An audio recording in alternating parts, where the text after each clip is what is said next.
What happens when entitled behavior meets instant justice? Watch and find out. The morning sun had barely crested over the horizon when Brenda Matthews stirred from her sleep, disturbed by the gentle tinkling of wind chimes from the balcony next door.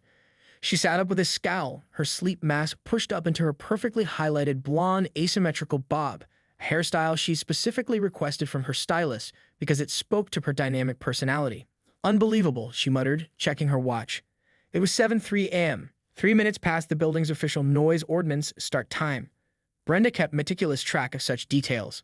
Within 20 minutes, she was fully dressed in a cream pantsuit with a statement necklace, marching down the corridor to the building manager's office. The door was still locked. Normal people didn't start work until 8 o'clock a.m., but that didn't stop Brenda from leaving her third note of the week, this one underlined twice with the words urgent and legal action prominently featured. I pay too much in HOA fees to be subjected to this kind of inconsiderate behavior, she said loudly to no one in particular, making sure her voice carried down the hallway where an elderly resident was retrieving his newspaper. The man quickly retreated into his apartment. He had experienced Brenda's concerned citizen speeches before. By 7:45 a.m., Brenda was behind the wheel of her white Lexus SUV, the license plate reading RLTR number on. A nod to her 14 years in real estate, a career built on what she called persistence, and what her former colleagues termed terrorizing clients until they submitted. She pulled into the parking lot of Bayside Cafe, spotting a prime parking space near the entrance. An elderly man in a weathered sedan had been waiting with his turn signal on, but Brenda accelerated smoothly, cutting across the lot at an angle that forced him to brake suddenly. She executed a hasty parking job that left her vehicle straddling two spaces, effectively claiming double her share. As she emerged from her SUV, she caught the elderly man's disappointed gaze. "Sorry," she called out with a wave that conveyed no actual remorse. "I have an important meeting. You understand." Her tone suggested he obviously didn't have anywhere important to be. The cafe was busy with morning commuters, precisely why Brenda had placed her coffee order through the app 15 minutes ago. She bypassed the line of waiting customers, marching directly to the pickup counter where she scanned for her drink. "Excuse me," she said, interrupting the young barista who was carefully creating latte art for another order. "I placed a mobile order, Matthews. Triple non-fat caramel macchiato with extra caramel and exactly 2 ice cubes." She emphasized each specification as if reciting critical medical instructions.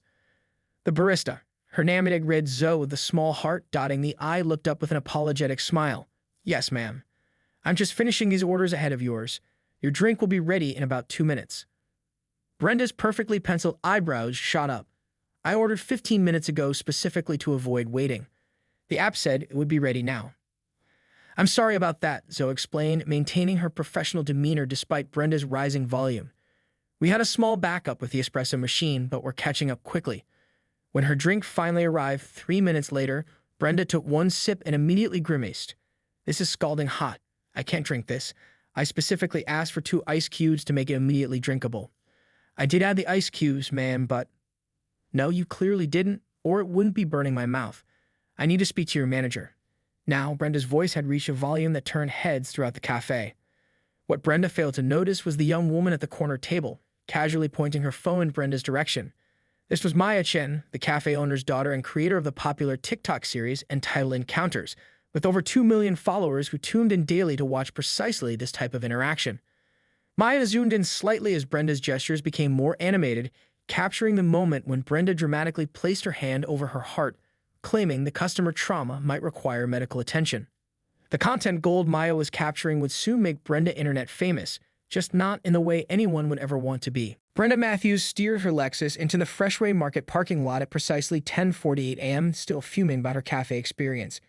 She had left a scathing 1-star review before even reaching her vehicle, detailing how the incompetent staff had ruined her entire morning. The fact that she'd received 3 new client referrals on her drive over did nothing to improve her mood. She grabbed a shopping cart and immediately frowned at the slight wobble in the front right wheel. She abandoned it against a parked car and seized another, inspecting it with the scrutiny of a health inspector at a questionable restaurant. Freshway Market was known for its upscale offerings, imported cheeses, organic produce, and an extensive wine selection that Brenda considered barely acceptable. She navigated the polished aisles with purpose, her heels clicking authoritatively against the tile floor. Fellow shoppers instinctively moved aside as she approached, recognizing the determined expression of someone who wouldn't hesitate to ram a cart into ankles if her path was obstructed. At the deli counter, she interrupted an elderly woman who was mid-order. "Excuse me," Brenda said, addressing the deli clerk while completely ignoring the woman she cut off. "I need exactly 3/4 of a pound of the imported prosciutto, sliced paper thin. And I mean asterisk paper thin asterisk. Last time it was practically carpet samples." The clerk, a middle-aged man with tired eyes, nodded politely. "I'll be with you as soon as I finish helping this customer." Brenda huffed dramatically but was forced to wait. When her turn finally came, she scrutinized each slice as it was laid on the paper, demanding the first few be redone because they weren't consistent in thickness. By the time Brenda reached the checkout, her cart contained an assortment of premium items: imported cheeses, a $50 bottle of olive oil, and organic berries that were out of season. She approached lane 3, where 16-year-old Tyler was working his second week on the job. "I have a coupon," she announced, sliding a slightly worn slip of paper across the counter after her items were scanned. Tyler examined it carefully, his face falling slightly. "I'm sorry, ma'am, but this coupon expired last month." He pointed to the date printed in small text at the bottom. Brenda's eyes narrowed. "That's ridiculous. I just got it in the mail." "It says it expired February 10th, and today is March 11th, Tyler explained, his voice carefully measured to match the de-escalation training he'd received. "Listen," she squinted at his name tag, Tyler. "I've been shopping at this store for 8 years. I spend thousands of dollars here annually. Are you really going to deny me a simple $5 discount because of some arbitrary date?" Behind her, the line was growing. A mother with a fussing toddler checked her watch anxiously. A man in scrubs who clearly had limited time for his lunch break shifted his weight from foot to foot. "I'm sorry, but it's store policy. I don't have the authority to override expired coupons," Tyler said, his cheeks flushing red under the pressure. "This is unacceptable." Brenda's voice rose. "I want to speak to your manager. Better yet, get the owner. I know Richard personally. We're in the same country club." Tyler pressed the assistance button at his register while Brenda continued her tirade about customer loyalty and business ethics, emphasizing her numerous social connections and her influence on community shopping patterns. The growing line of customers exchanged knowing glances. A silver-haired man in a simple button-down shirt and khakis approached from the customer service desk where he'd been helping an elderly shopper navigate a return. The name Richard Freshwater was embroidered discreetly on his shirt. "Is there a problem here, Tyler?" he asked, his calm voice carrying a note of authority that made even Brenda pause momentarily.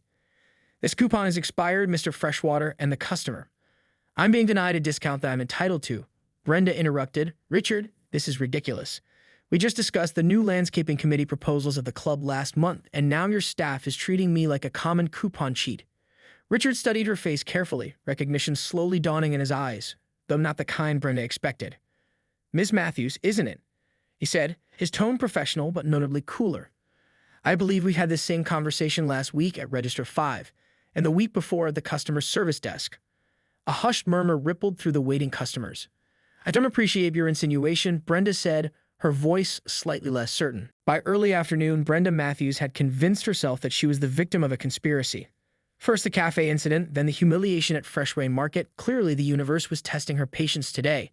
She needed to decompress, and what better way than taking her beloved Pomeranian, Emperor Maximilian IOE, Max for short, to Lakeside Park. Brenda changed into what she considered casual park attire: white capri pants, a pastel cashmere sweater set, and designer sneakers that had never known the indignity of actual exercise. She carefully applied a fresh coat of coral lipstick, adjusted her statement earrings, and attached a rhinestone-studded collar to Max's meticulously groomed orange fur. "Who's Mommy's perfect little prince?" she cooed as she loaded the 5-pound dog into her SUV. "You're the only one who truly appreciates me." Lakeside Park was bustling with weekend activity, joggers circling the path, families picnicking on the grass, and children playing on the jungle gym. Brenda scanned the area with a critical eye, settling on a spot near the central fountain, where she could be seen by the maximum number of people. Max of Leech, a designer brand that cost more than most people's dress shoes, remained wrapped around her wrists but not attached to the dog's collar. She noted with satisfaction how several parkers glanced admiringly at Max as she settled onto a bench and released him to roam freely. A prominently displayed sign reading, "All dog is must be leashed at all times," stood not 10 feet away, but Brenda had long ago decided such rules were for people with untrained animals, not for Emperor Maximilian IDE, who had attended 3 sessions of puppy training before Brenda decided the instructor lacked vision. Max pranced around the nearby grass, occasionally yapping at passing birds. Brenda scrolled through her phone, pausing periodically to take aesthetic photos of her fur baby, for her Instagram account, which specialized in posting pictures of Max alongside inspirational quotes about unconditional love and finding your inner pack leader. "Excuse me," a tentative voice interrupted Brenda's social media session. She looked up to see a young woman in her late 20s, holding the hand of a toddler who was partially hiding behind his mother's legs. "Would you mind putting your dog on a leash? My son is afraid of dogs, and the sign does say they need to be leashed." Brenda's expression shifted from annoyed to incredulous. "Are you serious? Look at him," she gestured toward Max, who was now sniffing aggressively at another dog's toy. "He's literally 5 pounds and better behaved than most children." She put deliberate emphasis on the last word while looking pointedly at the woman's son. The young mother's face flushed. "I understand, but my son was bitten last year. He's still working through his fear with a therapist. It would really help if—" "Maybe you should work on his resilience instead," Brenda interrupted, loud enough for nearby parkers to hear. "The world isn't going to bubble wrap itself for one child's issues. My fur baby has rights too, you know." Several people nearby had stopped their activities to watch the interaction.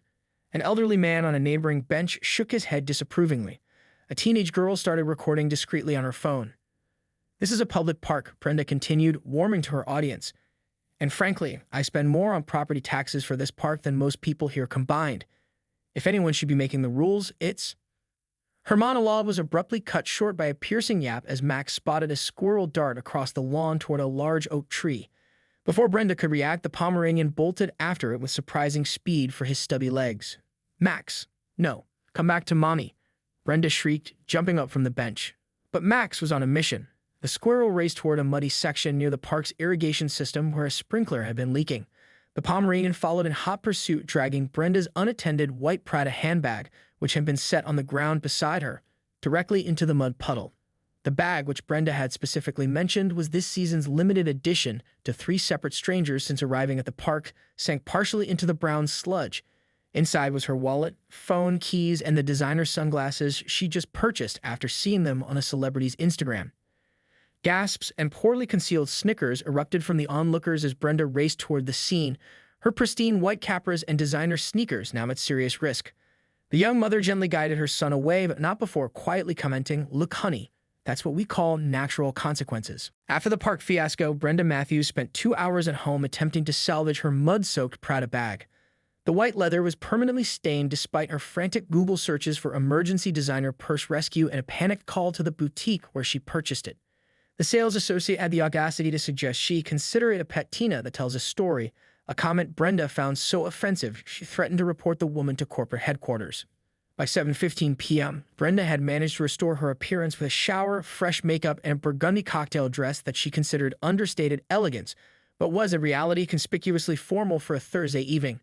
She was meeting her friend Diane for dinner at Chez Laurent, the newest French-inspired bistro that had been awarded 4 stars by the local food critic, a rating Brenda found suspiciously generous after scanning their online menu. Her reservation was for 7:00 p.m.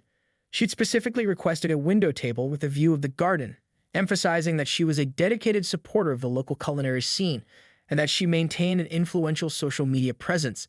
The fact that her Instagram account had only 342 followers, most of whom were real estate contacts who felt obligated to connect, was a detail she conveniently omitted.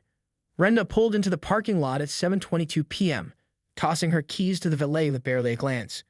"Be careful with the paint," she instructed, as if the young man hadn't been parking vehicles professionally for years. The restaurant's interior was warm and inviting, with soft lighting and the gentle murmur of conversation creating an atmosphere of refined comfort. The matron, a tall man with silver temples and impeccable black suit, greeted guests with genuine warmth at his podium near the entrance. "Good evening," Brenda announced by passing the couple waiting ahead of her. "I have a reservation. Matthews, table for 2 by the window." The matron, whose name tag read Andre, consulted his tablet with a slight frown. "Ah, Ms. Matthews. Yes, we have your reservation for 7:00 p.m. I'm afraid it's now 7:24. Traffic was impossible," Brenda replied without a hint of apology. "Now about my window table." Andrew's expression remained professionally neutral. "I apologize, Ms. Matthews, but as outlined in our reservation policy, we hold tables for 15 minutes past the reservation time. After that, we must release them to accommodate other guests. Your reserved window table has been assigned to another party." Brenda's eyes widened as if she'd been informed the restaurant had run out of oxygen. "That's completely unacceptable. Do you have any idea who I am in this community?" The couple who had been waiting shifted uncomfortably, exchanging glances. I have over 300 followers on Instagram, Brenda continued, her voice rising enough to attract glances from nearby diners. One negative review from me could seriously impact your establishment. I specifically requested that table when I made the reservation weeks ago. Andrew maintained his composure with the poise of someone who had weathered far worse storms in his 30 years in fine dining. I understand your disappointment, Ms. Matthews. We do have a lovely table available in our interior section near our signature stone wall. It's actually considered by many to be our most desirable seating area. I didn't ask for a table by a wall. I asked for a view, Brenda insisted, pulling out her phone.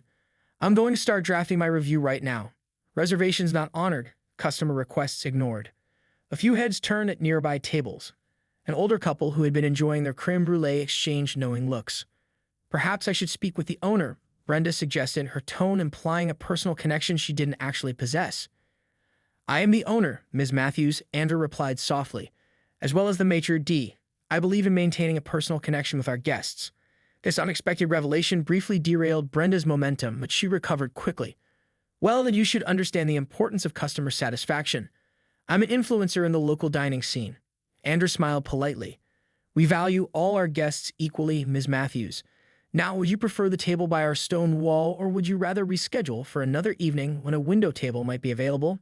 Your friend Diane has already been seated and is enjoying a glass of our house champagne while waiting for you. Brenda's expression flickered between indignation and the realization that Diane was witnessing her behavior. Fine, she conceded with poor grace. The wall table will suffice for tonight, but I expect complimentary dessert for this inconvenience. Of course, Andrew replied, gesturing smoothly toward the dining room. Right this way. The weekend brought an outdoor music festival to Pine Ridge Park, featuring an eclectic lineup of indie bands and local favorites. Brenda Matthews had little interest in alternative music, but her friend Diane had convinced her that the VIP tickets were the season's most exclusive social currency. That was language Brenda understood perfectly. She spent Saturday morning assembling what she considered the perfect festival outfit: designer jeans that cost as much as a monthly mortgage payment, a flowing white blouse made from ethically sourced silk, and a wide-brimmed hat adorned with a peacock feather. Her ensemble was completed with impractical suede ankle boots that had never encountered dirt and wouldn't survive their first meeting with it. This is bohemian chic, she explained to her neighbor who had made the mistake of sharing an elevator with her. It's important to show these artistic types that their culture is appreciated by those of us with refined taste. The neighbor, a music professor at the local university, simply nodded and exited at the next floor. Brenda arrived at the festival grounds at 2:45 p.m., precisely 15 minutes before the set she wanted to see. The band Whisper Tree had recently been featured in a national magazine, and Brenda was determined to post photos of their performance on her social media with captions suggesting she'd discovered them years ago. The VIP section offered a roped-off area near the stage with dedicated bartenders and cushioned seating. Despite these amenities, Brenda was dissatisfied with her assigned spot. When the attendant's back was turned, she slipped under the inner ropes separating VIPs from the exclusive artist friends and family section directly beside the stage. "Excuse me," a young woman in a staff t-shirt approached. "That area is reserved for." "I know exactly who it's reserved for," Brenda interrupted, flashing her VIP wristband as if it were diplomatic credentials. "I'm personal friends with the band, ask Jason." She dropped the name of Whisper Tree's lead singer with casual confidence, despite having learned it only from the festival program 10 minutes earlier. The staff member hesitated, clearly weighing whether the confrontation was worth pursuing. Brenda seized the opportunity to further establish her position, claiming a spot directly at the front rail and planting her designer tote bag to mark additional territory for Diane, who was still parking the car. As the crowd filled in around her, Brenda maintained her prime position through strategic use of elbows and dramatic sighs whenever anyone came too close to her claimed space. When Diane finally arrived, Brenda loudly recounted how she'd secured their spot, making sure those around them heard how they'd almost lost this prime location to people who clearly didn't appreciate the artistry we're about to witness. Whisper Tree took the stage at 3:15 p.m., greeted by enthusiastic applause. Brenda immediately raised her phone to begin recording despite the prominent signs prohibiting video recording per the artist's request. Her phone's camera flash activated automatically in the stage lighting, creating a distracting beacon in the band's sightline. "Could you please turn off the flash?" asked a bearded man standing beside her. "It's distracting the performers. If they're real artists, they should be able to focus through minor distractions," Brenda replied without lowering her phone. "I'm documenting this for my followers." As the set progressed, Brenda maintained a running commentary to Diane loud enough to be heard by everyone in their vicinity. Their new material lacks the raw authenticity of their earlier work, and that chord progression is derivative of early Coldplay, don't you think? The people around her exchanged annoyed glances, but Brenda remained oblivious, alternating between recording video and taking selfies with the band blurred in the background. During a particularly quiet acoustic number, she even answered a phone call explaining loudly to her caller that she was at this indie concert that's honestly a bit overrated. 20 minutes into the performance, the festival's head of security appeared beside her. "Ma'am, we've received multiple complaints about your recording and disruptive behavior. I need to ask you to put your phone away." Monday morning found Brenda Matthews at Westfield Regional Airport preparing to board Flight 437 to Chicago for a real estate conference. Her weekend had been spent dealing with the aftermath of her waterlogged phone. The genius bar technician had the audacity to suggest she should have used a waterproof case, prompting Brenda to demand his supervisor's contact information. Now, armed with a replacement phone that didn't yet contain her carefully curated photo collection, Brenda approached the priority boarding lane. She wore a navy business suit that she believed conveyed authority, accessorized with a scarf that cost more than the flight attendant's weekly salary. In fact, she planned to subtly work into conversation if given the opportunity. "Good morning," she said to the gate agent, extending her boarding pass with two fingers as if handling something distasteful. "I'd like to inquire about an upgrade to first class. I had a perfectly dreadful weekend." The gate agent, whose name tag read Michelle, smiled professionally. "Let me check that for you, Ms. Matthews." Her fingers moved efficiently across the keyboard. "I'm sorry, but our first-class cabin is completely full for this flight." "That can't be right," Brenda countered. "Check again. I have Sapphire Elite status." This was a significant exaggeration. She had taken exactly 2 flights in the past year, both on different airlines. "I don't show that status in our system," Michelle replied, her smile unwavering despite Brenda's deepening frown. "But you're welcome to board with Group 2, which will begin in approximately 10 minutes. Brenda's lips pressed into a thin line. "This is precisely why your airline receives such abysmal customer reviews. I'll be noting this interaction in my survey." When Group 2 was finally called, Brenda pushed ahead of an elderly couple who had been waiting patiently at the front of the line. On the jet bridge, she brushed past a mother struggling with a toddler and a diaper bag, muttering about people who aren't prepared to travel efficiently. The cabin was already half full when Brenda reached her aisle seat in row 14. She frowned at the passenger by the window, a young man with headphones who had already settled in and at her seat assignment. "Excuse me," she flagged down a passing flight attendant, a woman in her 50s with a neat dark bob and experienced eyes. "There must be some mistake. I specifically requested a window seat when I booked." The flight attendant, whose name tag read Barbara, checked Brenda's boarding pass. "Your assigned seat is 14C, which is the aisle. Would you like me to check if any window seats are available for exchange?" "Yes, obviously," Brenda replied, as if speaking to someone particularly dense. Barbara tapped her tablet and shook her head. "I'm sorry, Ms. Matthews, but the flight is completely full today. There are no other seats available." Brenda released an exaggerated sigh that turned several heads. "Fine, but this is going straight into my complaint letter."